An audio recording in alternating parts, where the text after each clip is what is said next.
And now we come to the great man himself, a man history records as being instrumental in the creation of America's public education system. Horace Mann was an American educator who served as a member of the U.S. House of Representatives, part of the American Congress. Horace Mann was the key reformer of the education system at the time. In 1837, he became the head of the newly created Board of Education in Massachusetts, where he began the work that would eventually earn him the title as the Father of American Public Education.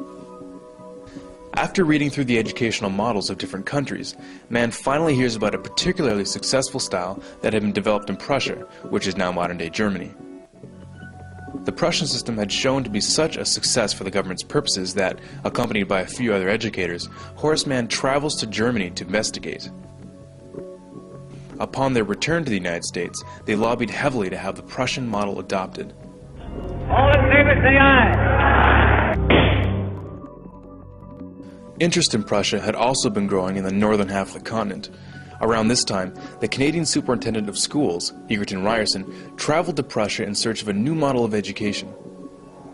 His journeys also included visiting Horace Mann in Massachusetts to further examine the system he would eventually adopt. George Brown, the editor of Toronto's Globe newspaper, was even quoted saying that Ryerson had successfully imported Prussian education into Ontario. During the next 30 years or so, a whole line of American dignitaries came to Germany to earn degrees. Interestingly enough, those who earned degrees in Germany came back to the United States to staff all the major universities. By 1900, all the PhDs in the United States were trained in Prussia. As the first secretary of the State Board of Education, Horace Mann promoted his new concept that the state is the father of children. He stressed that it was the responsibility of the state to ensure that education was provided for the child. A very noble idea, of course, but what exactly did he mean by that? And how did he define education? It seems like a very broad subject. It is a very broad subject. Education encompasses all of human history and all the knowledge we have gathered during that time. Not to mention, and perhaps most importantly, what we as human beings learn over our lifetime on a personal level. Horace Mann's 10th annual report in 1846 led to the first state law that made it mandatory for children to go to school. It was during that year that he supported the governor of Massachusetts in adopting the Prussian model of education for the entire state. How did he do that? The governor of the time, Edward Everett, as it turns out, was the very first to receive a PhD from, can you guess where? That's right, Prussia. From then on, it spread very quickly. Just after Everett installed the Prussian model in the state of Massachusetts, the governor of New York set up the very same method in 12 New York schools. Horace Mann's sister, Elizabeth Peabody, of the Peabody Foundation, saw to it that right after the Civil War, the Prussian system that was then being taught in the northern states was integrated into the conquered South. By 1900, most of the compulsory schooling laws that implemented the new system had been passed. From then on, every American child grew up under the Prussian system. So what exactly was the Prussian education system that everyone thought was so amazing that it just had to be adopted throughout the free world? To give you just a bit of background, in the 18th century, the Kingdom of Prussia, which is now modern-day Germany, was among the first countries of the world to introduce free and compulsory education. After the Prussians were defeated by Napoleon in 1806, it was decided that the reason why the battle was lost was that the Prussian soldiers were thinking for themselves in the battlefield instead of following orders. To make sure that this couldn't happen again, a new 8-year system of schooling was created. This new system provided not only the skills needed for the early industrialized world, such as reading, writing, and arithmetic, but also a strict education that taught duty, discipline, respect for authority, and the ability to follow orders. Elite children destined for higher offices went on to attend private schools, while the rest of the population had no access to the secondary education. They were destined for the working class.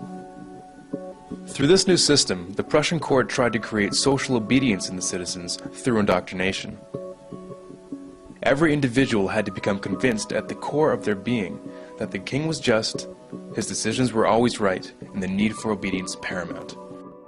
In truth, the entire purpose of the system was to instill loyalty to the crown and to train young men for the military and bureaucracy.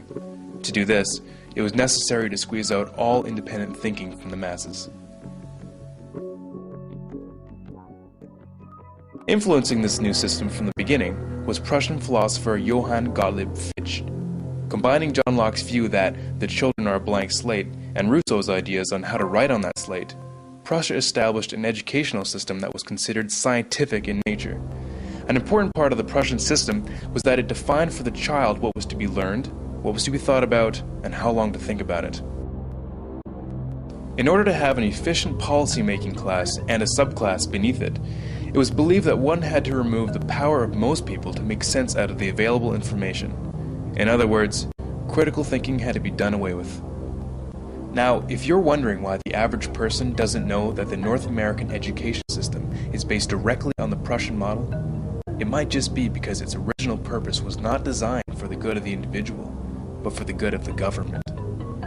The philosophy of Johann Fichte directly influenced the creation of the Prussian model of schooling, as he is quoted saying, "The schools must fashion the person, and fashion him in such a way that he simply cannot will otherwise than what you wish him to will." With quotes like these, you can see why his involvement is not well known. Education should aim at destroying free will, so that after pupils are thus schooled, they will be incapable throughout the rest of their lives of thinking or acting otherwise than as their schoolmasters would have wished. When this technique has been perfected, every government that has been in charge of education for more than one generation will be able to control its subjects securely without the need of armies or policemen. In 1807, in a Berlin occupied by Napoleon, Johann Fichte gave a series of famous addresses to the German nation. Fichte spoke of the superiority of German people above all others. The content of these speeches was a catalyst for the Prussian education system and German nationalism. In other earlier works, he calls Jews a state within a state that would, quote, undermine the German nation. He openly expressed a desire to expel Jews from Germany. Fichte had a deep influence on the rise of the Third Reich, and continues to be deemed, quote, the spiritual father of modern neo-Nazism. Which begs the question, why would the father of American education make it a law that every child spend their youth in a system created by the father of neo-Nazism?